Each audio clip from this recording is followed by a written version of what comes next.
A cama lhe causava calafrios.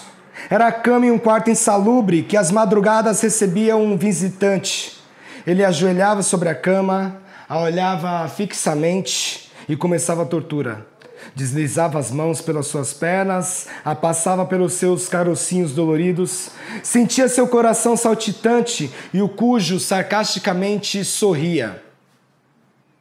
Fazia sempre o mesmo caminho, embora demorasse mais com as mãos entre suas pernas trêmulas. Shhh! Se contar para alguém que eu estive aqui, da próxima vez vai ser pior. Não sabia exatamente o que era aquilo, mas sabia que estava errado.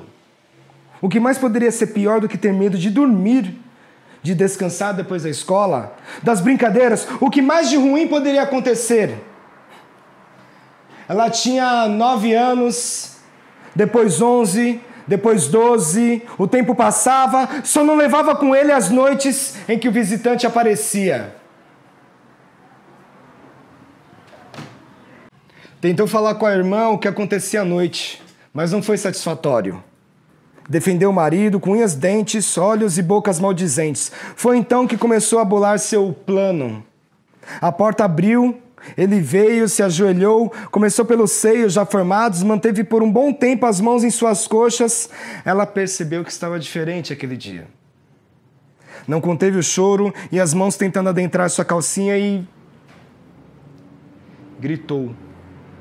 Conseguiu escapar e correu. A casa estava movimentada, ninguém ouviu seu grito desesperado. Foi a noite em que enxugou suas lágrimas. Enxugou as lágrimas com seu plano, sabia, era ela sozinha contra alguma coisa. Não podia deixar acontecer, já estava uma mocinha. Como dizia sua mãe, já estava uma mocinha, entendia o que acontecia, entendia a intenção do visitante, queria dar um basta. Naqueles minutos em que se sentia uma coisa que podia ser alisada quando ele bem quisesse. Uma semana se passou. Era sempre esse o período em que acontecia a visita indesejável. Seu pai era o pedreiro da sua casa nas horas em que não estava na feira vendendo legumes. Seu quarto havia sido pintado para amenizar a umidade. Então foi organizar. Pregar ao espelho, o prego onde colocava a toalha, pregou um quadro que era uma pintura antiga de seus avós. Gostava de olhar os dois velhinhos como se fosse lhe proteger, era a ternura que tinha. Terminou a arrumação e largou o martelo ao lado do pé da cama, na parte de dentro. Sua cama era um esconderijo de possibilidades. O visitante era um homem alto, forte. Ele sabia muito bem como amedrontar uma criança. Dizia a ela que a mataria, que ninguém ia mesmo acreditar em uma menina assanhada, que usava roupas curtas e brincava com os moleques na rua. Que ele sabia muito bem o que ela ia fazer na rua, que só estava cuidando dela. Sabia que se não fizesse alguma coisa ia ter que conviver com essa assombração para sempre. Não tinha segurança de falar, sentia o silêncio e os olhos tristes das mulheres da sua casa. Imaginava que elas também tinham visitantes. Por isso a tristeza. Não queria crescer e ter aquele olhar que procurava a morte.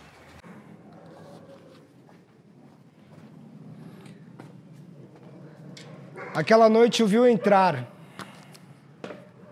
Tinha uma coisa entre sua bermuda, como se fosse uma seta, e apontava para ela, se sentiu sendo caçada. Fingiu estar dormindo, então ele se ajoelhou. Espremeu os olhos e pensou na pintura dos avós, pensou nos olhos tristes da mãe, das tias, da própria irmã, e ele movimentando uma de suas mãos entre sua calça e com a outra mão, alisando as pernas dela. Ali, sobre o seu esconderijo de possibilidades, pensou no que poderia ser mais eficaz. Puxou do travesseiro e foi uma no pescoço, com a faquinha afiada que ganhou do primo. Enquanto ele gritava e esguichava sangue, ela, sem dizer nada, tão fria quanto ele havia sido todos aqueles anos, pegou debaixo da cama o martelo